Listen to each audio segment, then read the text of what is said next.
Welcome back to the Saint LibCon podcast, where tonight in the breakdown, we're going to discuss some important issues. So important, they might try to kill you if you try to spread this message. That's right. Today, they made the first attempt on my life, just as I predicted. They tried to kill me. You see, on Monday I put out Black in America just to open up the conversation, discussion. Then I uploaded the intro to the last episode of this season. I did that Tuesday morning. Let out just a little secret. And, well, the secret is that races and nationalities have been created and replaced throughout history. And your race and nationality has been replaced. Your true identity. So I uploaded it on Tuesday. On Wednesday, I taped, I edited, I exported part 2. I uploaded it like around 6 a.m. on Thursday morning today, October 24th. And it had the truth about our origins as Hebrews in the Bible. Interesting, because they tried to kill me before noon. That's right, hit and run, T-bone, real talk, October 24th. Let me show you some pictures. Let's see if you can see this.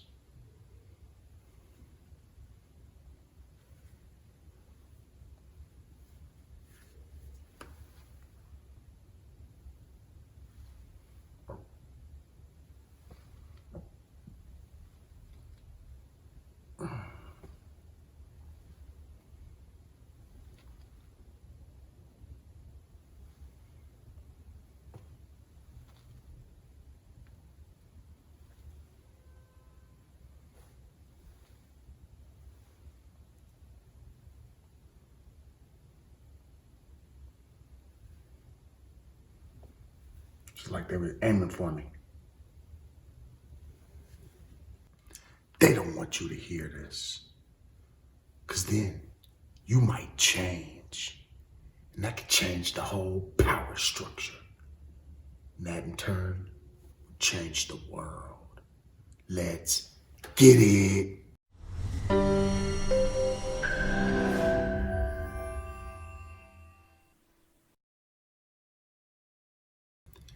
Thanks for joining us for the last episode of the season, the Saint LibCon podcast, episode 7, part 3, the breakdown. The breakdown, right? Now, let me just explain something up front. I'm not an ordained anything, all right? I've never gone to seminary school or taken Bible classes, not PhD or doctor, whatever. I'm just some layperson, right? Just some regular dude sharing my faith with you. And I hope you do the same. I hope you share your faith with me, all right? And what my faith tells me is that Black people in the Americas were the people of the Bible, okay? The Hebrews. Now, in the breakdown, we're going to break down Genesis. That's what we're going to do. And we're going to augment it with a little bit of, add to it with a little bit of additional history. And, we'll see what you think. So let's just go ahead and jump right into the breakdown. All right. Genesis. You guys have at least heard about the Bible. I don't know who's reading the Bible nowadays. I am. But if you're not,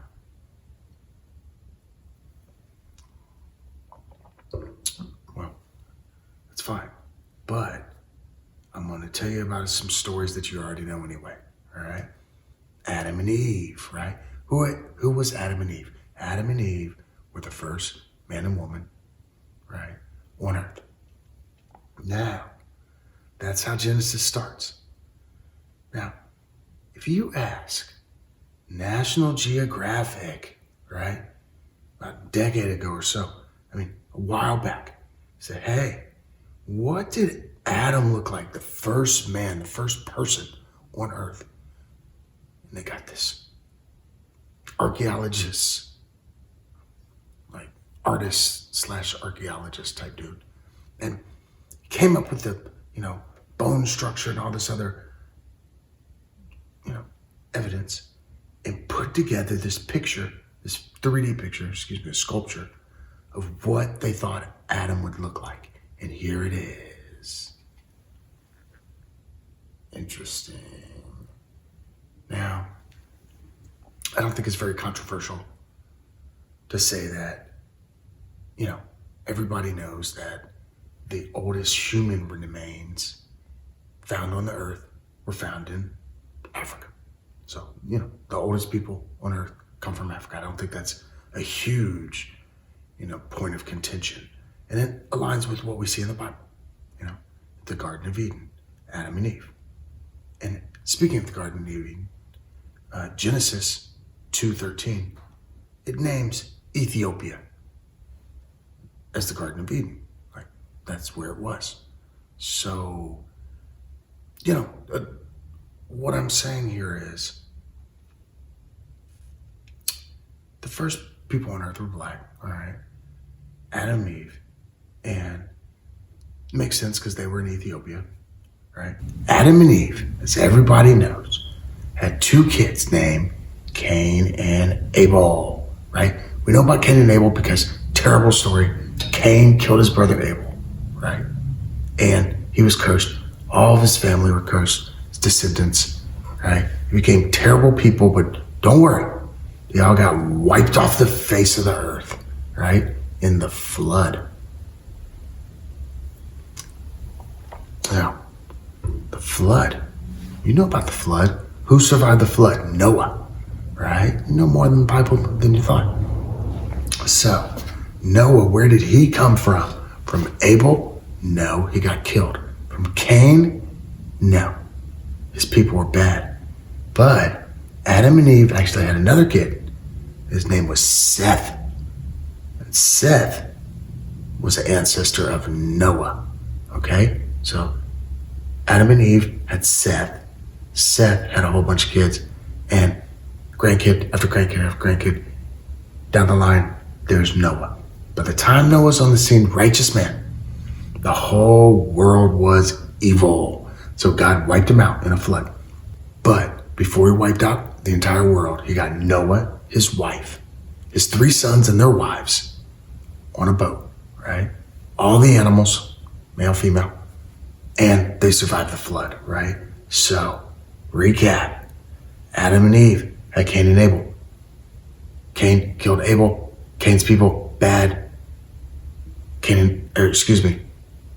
Adam and Eve also had Seth. Seth had a whole bunch of kids, grandkids, boom. Then we have Noah. Noah and his 3 sons get on the ship with their wives and they survive the flood. Okay. Let's talk about the 3 sons of Noah, right? Very important. It was Shem, Ham, and Japheth, right? Those are the 3 sons of Noah. Genesis 7:13. Okay. Now, Ham, he sinned against Noah, sinned against his father. He was cursed. But really his son Canaan was cursed. And it says it right here in Genesis 9:25. And he said, cursed be Canaan, blah, blah, blah, blah. I'm not going to read a whole bunch of Bible scripture. I told you that. So anyway, that's told in Genesis 9:25. So Ham's descendants are cursed. Okay. And who are these descendants? It says in Genesis 10:6 tells us who these people are, right? The sons of Ham, there's Cush. Cush was Ethiopia, Sudan, Somalia, Yemen, all right? There was Mizraim, Egypt, Put, Libya, and Canaan, which is today's modern day Israel and Lebanon. All right, Genesis 10:6. That was the line of Ham. Now, Ham had Cush, and from Cush came Nimrod. Nimrod, evil dude, all right? Nimrod was the guy built the Temple of Babel, right? And he is direct rebellion of God. And that's where all polytheism came from and worshiping all these crazy gods. And anyway, so bad dude came from Cush, from the Hamites. Now, from Shem, however, okay, so Noah had 3 sons. Ham, we just talked about. Now we're going to talk about Shem. Shem had Abram, right? Well, from Shem came Abram, right? Down the line. Again, a descendant. Great-grandson or something. So, God tells Abram that he's going to produce a great nation, right? He said, a great nation, I'm going to bless them, I'm going to make them great, and you're going to get a blessing. That's Genesis 12:2. Okay, now, what happens? Abram and his wife, during a famine, they travel down to Egypt. So I guess that's the place to go during famine. Happens a couple times. So anyway, Abram and his wife, Sarah, they go down. But Sarah's fine mama, right? Fine sister. So anyway, he goes down and they act like brother and sister. And the Pharaoh wipes her up. All right, kind of weird. So Abram is like, cool. But he's like, man, your sister, she's such a great wife that I'm going to give you all this gold and like donkeys and, livestock, whatever was, currency back then. So he's like, man, so he gives me all this dowry. And, Abram, he pretty much got rich. But then a plague came on the kingdom, Egypt. And God told the Pharaoh, he's like, hey, man, that wife of yours, she's actually married to him. And so the Pharaoh's like, Abram, why would you do this to me? You've cursed my kingdom. Get out of here with your fake sister, your wife. And here's some more gold and get out. So they got super rich and left. All right? Crazy. That whole story is told in Genesis 12.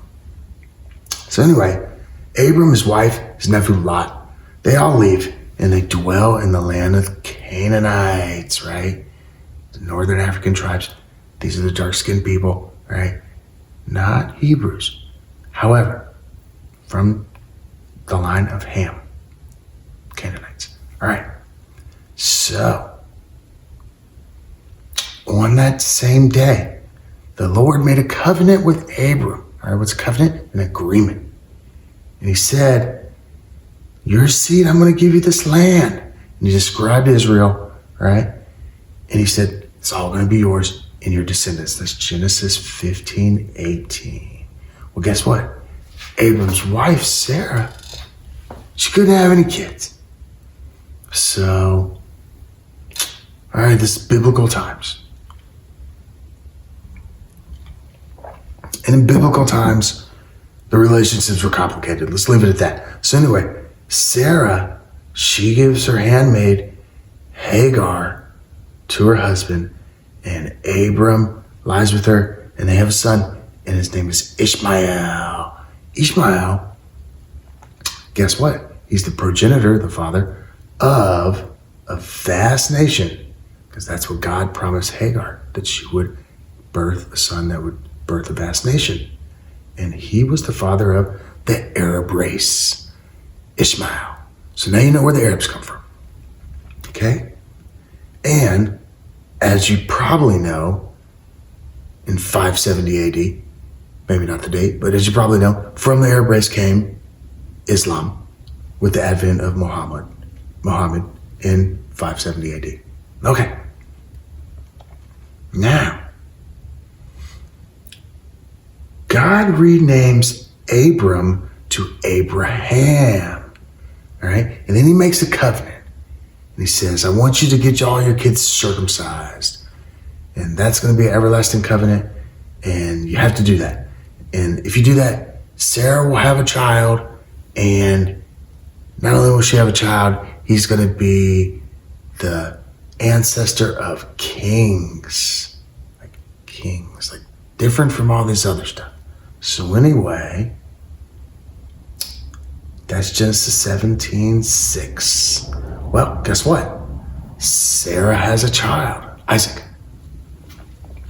And, before too long, Ishmael, who's the handmaid's kid, he and his mom, they get banned. They get, kicked out. Like I said, it's complicated. And so they're cast out.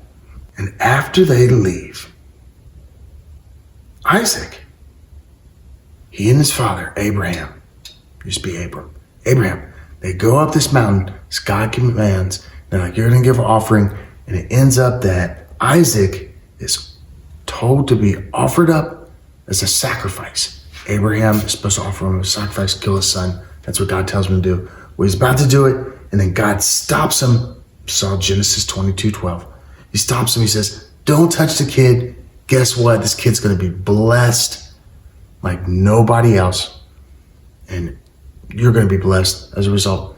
And because you were so faithful that you're going to kill your own kid. So God stopped that. All right. Many years later, Abraham dies. But before he dies, he makes Isaac promise to take a wife from his own tribe, from the Hebrew people. So he marries Rebecca. Rebecca from the line of Shem. Rebecca has twins. Okay? So Isaac marries Rebecca. Isaac is Abraham's son. And they have twins. And the twins are Esau, who is red and hairy, all right, and Jacob, who became the line of Israel. Now, I will read you this. The Lord said unto her, 2 nations are in your womb, 2 different manners of people. Okay, your twins are going to be 2 different people, separated from your bowels. And one people shall be stronger than the other. Okay? My faith tells me, who are those people? The Edomites from Esau. And the elder shall serve the younger. Now Esau was the elder. The younger, they're stronger. In the end of time, he shall serve the younger. Genesis 25:23. So, Esau's born first. Jacob comes out second. They're twins though. But Esau has the birthright and all the blessings from the father and all that stuff. Well, somehow, through God's divine intervention, Jacob takes Esau's birthright. Esau was hungry one day. He thought he was going to starve to death, so he sold it to his brother. Pretty snaky if you ask me, but whatever. And then, talk about snaky, he dressed up as his brother, Jacob did, and tricked their father to give him his blessing. So anyway, Jacob got blessed, all told in quite some detail in Genesis 25. All right? Now, so now Jacob has all the blessings, and Esau, well, he doesn't. Now, Esau became the father of the Romans, okay? The Europeans, the future Christians. He came out of Esau came Edom. And that's told in Genesis 36:8. Thus dwelt Esau in Mount Seir. Esau is Edom, okay? And they morphed into the Romans, the Europeans, okay? So that was Esau. Now, Genesis 33, I want to point out something, okay? Because obviously I'm kind of beating around the bush, but Esau's people became white people, all right? And Jacob's people became black Hebrews, all right? Now, you think I'm going to pit these 2 groups against each other, right? Because that's what, you usually would see happen here. But it's not what I'm going to do. Instead, I'm going to tell you about a story that's told in Genesis 33, where Esau and Jacob actually meet. And Jacob thinks Esau's going to kill a whole bunch of people and wipe them all out. But so he gives them all these gifts. But guess what? It's a friendly exchange, and it showed me these guys were not destined to be mortal enemies at all times in the history of their people. Okay? Now, at certain times, they were destined to be enemies, but not forever and not perpetually and not all the time. So, that's Esau. Okay. And Jacob. All right. Japheth. Remember, Noah had 3 sons. We talked about the line of Ham, Northern Africans. We talked about the line of Shem, right? They were the Edomites. And who else? They were the Hebrews, the Israelites. Now, Japheth. Japheth was the progenitor or father of the Greeks and the Slavic people, right? Now, again, a group of white people. So after, becoming a people, they moved northeast, and they settled on a place actually in the Bible, in Genesis 10:5, they call it the Isle of Gentiles. So these are the people, the descendants of Japheth.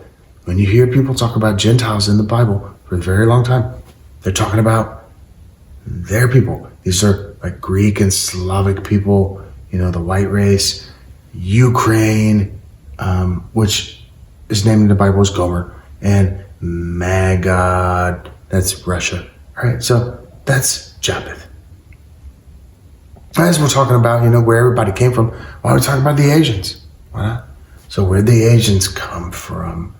This might be a surprise. They came from the line of Ham. What? Yeah. So Africans, and they traveled. Many of the line of Ham, especially Canaanites, they stayed in Canaan, right? Israel, present-day Israel. Northern Africa, right? That's where they kind of settled. But many moved east. When they moved east, they went all the way to Asia. And what happened was, now check this out, pretty damn cool. Just like, why do you think, okay, when you go to Polynesia, when you go to the Philippines, kind of, right? When you go to the remote islands in Southeast Asia, right?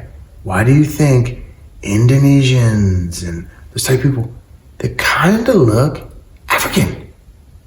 Well, let me explain the evolution of people. So, Africans moved out of Africa, went east, all the way out to all the way out to East Asia. And when they got there, you see, the water levels in the earth were different. They were lower. And I think they were actually lower because it was so cold. A lot of the water was trapped in glaciers and stuff. So anyway, the water was lower, and so there was more land, okay? And that land people could walk across, and they migrated to where now places are like I spoke about, Malaysia and Polynesia and Australia, right? Indigenous people of Australia, they look pretty black. Now you know why. So when they got out there, and then the water rose, they were stuck on an island. And they just kind of stayed the same, and that's why they kind of look African. Interesting. But the people that were up in the northern part of Asia, in like China, where it's cold, and they lost all their melanin. They now look Asian, and the eyes changed, right? And that's all due to genetic mutations, changes in people's genes and DNA to adapt to their surroundings. That's how people change. We're all really the same people. So anyway, that's why Asians look the way they do, and that's why people in the South Pacific look the way they do, and that's also why Asians like fried chicken. Just kidding. Jerk. Anyway, interesting fact, because we're talking about all the races, right? You're like, oh man, how did Native Americans get to America? They came over, right? Christopher Columbus. All right, kidding. Native Americans, same people. All right, that's what my faith tells me. So, those same people that moved out of Africa, they went east, then they went to Asia, right? Well, if you look at a map, or globe actually, because usually maps are oriented, laid out a certain way. But if you look at a map or a globe, you'll notice that like the very northeastern part of Russia, Siberia, is right next to like Alaska. It's a couple miles away. All right, not a couple miles away, but not far. Well, there was this land bridge. Essentially, again, the oceans were low enough where you could just walk across, and people walked across. It was a long way. So they walked, and then the ice age, these glaciers got them caught in this land bridge. And guess what happened? They had genetic mutations when caught on that land bridge. And they changed, and they became their own race of people, way different than the Asians, okay? And then, after those glaciers melted, the people moved east into Canada. Wasn't called Canada then. So anyway, into North America, and they were there. And they split kind of into two groups. One group went far, far south, became the indigenous people of like South America, Mexico, right? The Aztecs, the Mayans, the Incans, right? And then the other group, they stayed in North America, they became Native Americans. Interesting how all that works. So, that's where all the people in the world came from. Now you know. And we've gone all over all three of Noah's kids. Everybody knows about Noah. He survived the flood. Everybody before that was killed, so who cares? And he had three kids. Ham, all the Northern Africans. Shem, the line of white people and of black Hebrews. And Japheth, the other line of white people. Now, what did God say about Jacob? Remember, Jacob came from Abraham and was to create the line of Israel. Well, God said unto him, Genesis 35:10, your name, Jacob, you won't be called Jacob anymore. Now we're going to call you Israel. You renamed him Israel. Genesis 35:10. Now, Israel had a whole bunch of kids, and what it comes down to is he had 12 kids, and they became the 12 tribes of Israel. And you're like, great. Thanks for going over Genesis. I think I've heard this before, but why the hell do you think these people were black? Great question. And that's why this is the breakdown. Because I'm going to break that down for you right now. So, think about this. Why would I think, and my faith tell me, that the Hebrews of the Bible, the Israelites, were black? Good question. Let's take a look. All right. Now, first of all, let me say this. Come on. You can read in the latter chapters of Genesis when Israel comes down with all the kids, right? Joseph's been down there running things for a long time. Famine, they come down. They all get together. It like names everybody that goes down. There's like 70 Israelites, all right? That go down there. Now, they go down to Egypt. And when they get there, if they weren't black, let's just say they weren't black, all right? When they arrived, well, by the time they got kicked out, all right, like 350 years later, there were 3 million Hebrews living in Egypt. So if you go from 70 to 3 million, and the only way you're having kids is pretty much by having, you're not intermarrying, you're having kids with the local population, with Egyptians who happen to be black. Well, guess what? By the end of all that, your kids are going to be black, all right? So not only were Jacob, Israel, and his kids black, but once they went down there, if they weren't, when they came out of Egypt, like, come on. Not to mention, some pretty famous people married some black women in the Bible, right? Joseph, his first wife, she was Egyptian. How about that? Moses. I want you to think of a picture of Moses. Interesting. Moses, his first wife was Ethiopian, Canaanite. Interesting. Very black. The entire Song of Solomon was written by his black Egyptian wife. She says she's black. She calls herself black in the Psalms many times. And Solomon really loved the sisters because guess what? His second wife, Queen of Sheba, she was Ethiopian, also black. Think their kids were black? Anyway, Judah had kids with a Canaanite woman, a black woman. Man, you're telling me these Jewish people, I've never seen many Jewish people love African women like this. Today, maybe they lost it, like their pigmentation or something. That's what you're going to tell me. Anyway, so, a little more evidence. Why do I think these people were black, right? Well, Moses and Paul, they kind of blended in with the Egyptians. Now, we're talking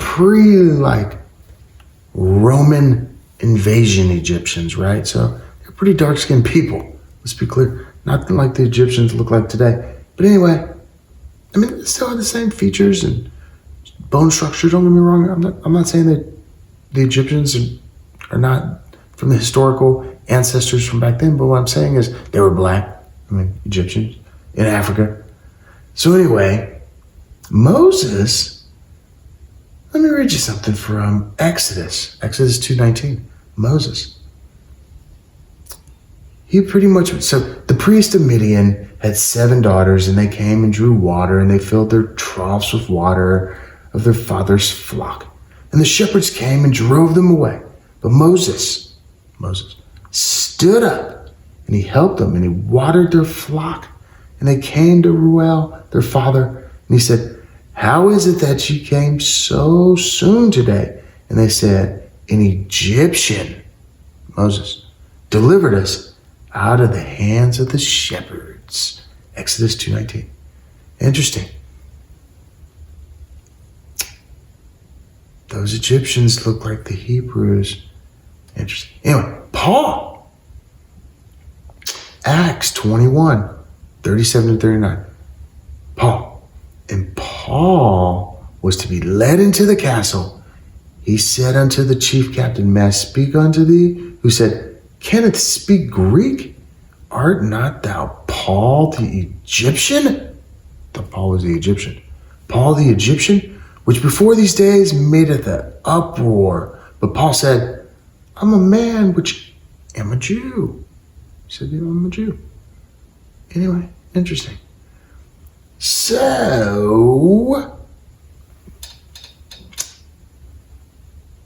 the ancient Egyptians who were black, and I'll show you some pictures of them.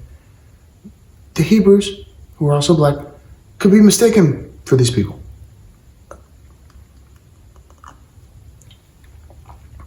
Interesting. Speaking of pictures, let's talk about the Black Madonna. Mary and Jesus. Picture Mary and Jesus, called the Black Madonna. When they're black, like they were all through history, up until the 1400s. Don't believe me? Think about this, okay? I'm going to show you some pictures. And a lot of the pictures come from Eastern Europe and Russia. Now you ask why? These are some of the oldest pictures of Mary and Jesus on record. And they happened to be black. And you ask why? Well, because they were black. But in addition to that, the Renaissance, which happened in late 1400s, right? 15th century. They took all the history and all the art and everything that showed that the people of the Bible, the Hebrews, the Israelites of the Bible, were black, and they destroyed it and they replaced it, and it was done through the Now, if you know your history, the Renaissance, it was well structured in Western Europe, kind of died out in Eastern Europe and didn't really make it into Russia, right? So these pictures that I'm going to show you of the Black Madonna, well, that's because they didn't get whitewashed during the Renaissance. This first one, let me show you this first one. This is from Eastern Europe, a place called Poland. Like the most famous picture of Black Madonna in the world, actually. Interesting. Now, this one's in Switzerland. Still up to today. Some of them survived. All right. France. Interesting. Black Mary and baby Jesus. Interesting. Wow. Like I said, during the Renaissance in Europe, there was a cleansing of pictures and literature showing the true origins and the true identity of the people of the Bible. It's a concerted effort. I've talked about the Confederacy, the conspiracy against you to keep that identity secret. And now I'm showing you some serious facts. All right. Now, let's continue. Why is another reason that I feel that the people of the Bible were black? Let's think about this. As you might have heard, Egypt had Hebrew slaves for like 350 years, okay? A very long time.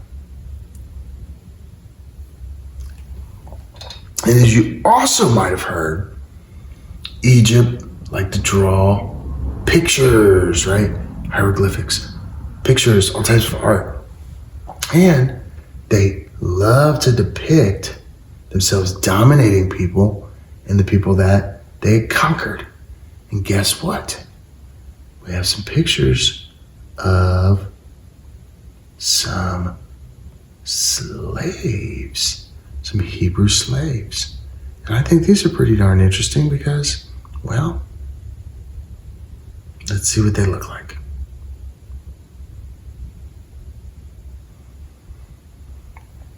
Okay, here is a picture of an Egyptian dominating his Hebrew slaves. What do those people look like? A close up there. Okay. Now. Oh, by the way, just for good measure, Egyptians, still look like the Egyptians of today.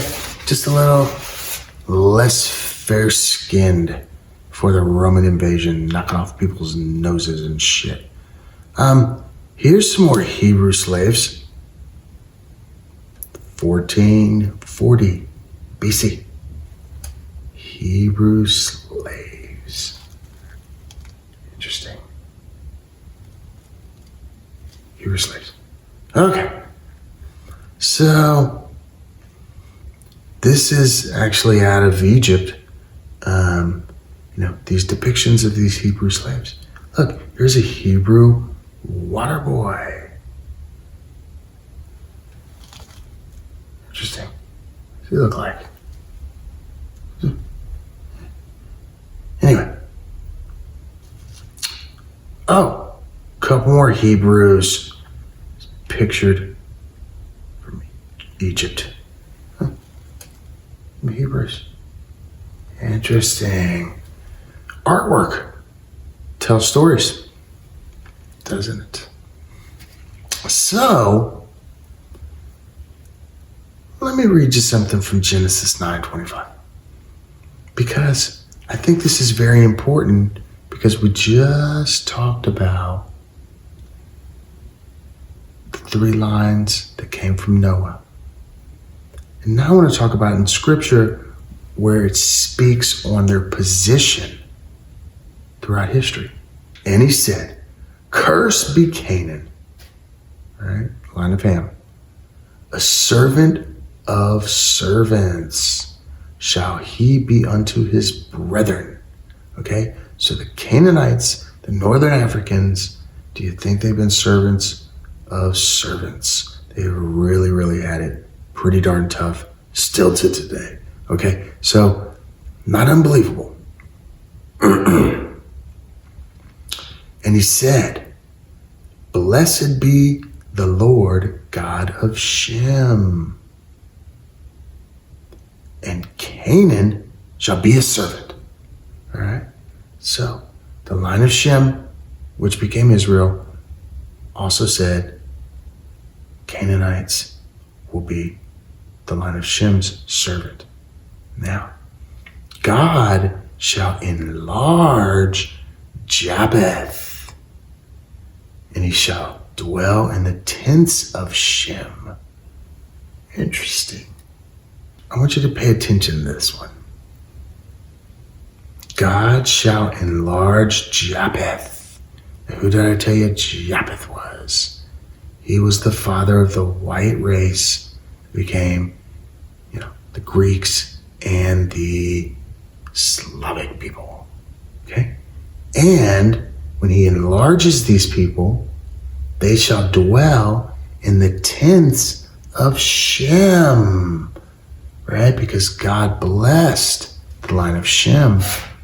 However, this prophecy is telling you, Genesis 9:25, that Japheth will dwell in the tents of Shem, in the place of Shem, right?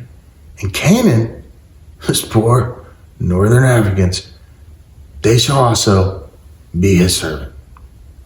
Interesting. Genesis 9:25. Now, I could continue on with all the typical stuff, explain why my faith says Jesus Christ himself was black, right? I mean, obviously, if I think Israel was black, then I would think Jesus Christ was black. I could talk about Daniel 7:9, right? Where he had hair like wool.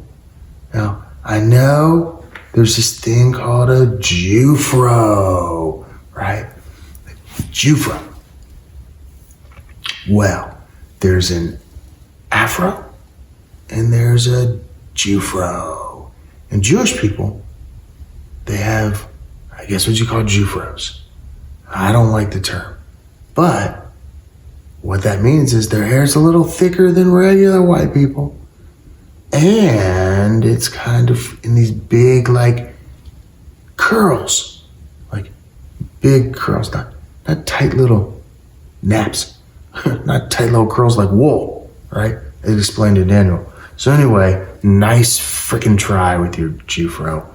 I don't like that term. I'm sorry. But that's not what Daniel 7:9 was talking about. Hair like wool.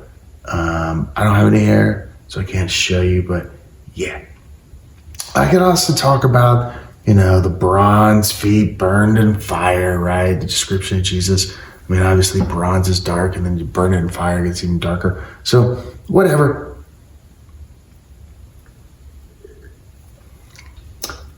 Let me show you an interesting thing here. I find this fascinating. Go to Google Maps. Okay. Google Maps. Here's Israel, right? Now, what do I see? I see, stop it, the West Bank. I see Jordan, right? Haifa, Lebanon, Syria, right? Let me show you Israel on the map. Iraq, Medina, Here we go. All right. Here's Israel. All right. Now my question is, what if we make the map look like this? Interesting. Now there's Israel. And it's kinda like in Africa. I mean, look, man.